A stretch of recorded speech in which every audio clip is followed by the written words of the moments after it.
जो व्यक्ति सर्वदा सन्तुष्ट, योगाभ्यासी, जितेन्द्रिय और अटल विश्वासी एवं जे आंबठारे मन बुद्धि अर्पण करी भक्तिपरायण हुअन्ति से आंबर प्रिय अटंती। जहाँ लोके उद्योग प्राप्त हुअन्ति नहीं कि जे लोकों ठारू निजे उद्योग प्राप्त हुअन्ति नहीं एवं जे हर्ष देश भय और आकुलता शून्य अटंती से आमर प्रिय अटंती।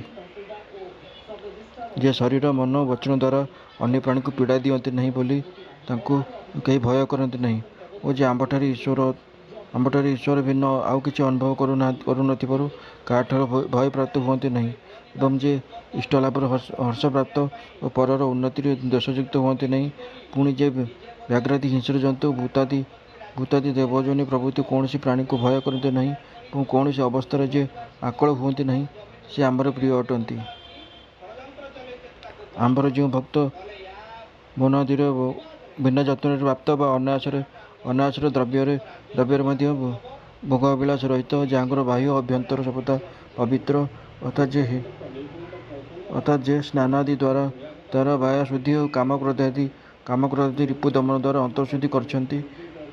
जे आलस्यहीन अर्थात कर्तव्य पालन सर्वदा तत्पर, शत्रु व मित्र कहारि प्रति कौन विषय पक्षपात करते नहीं। जे लोकनिंदा व तिरस्कार द्वारा अथवा रोग शोक व आघात द्वारा मन में व्यथा प्राप्त होती नहीं जे फल पाइबा उद्देश्य कौन प्रकार उद्यम करते नहीं से व्यक्ति आंबर प्रिय अटंती।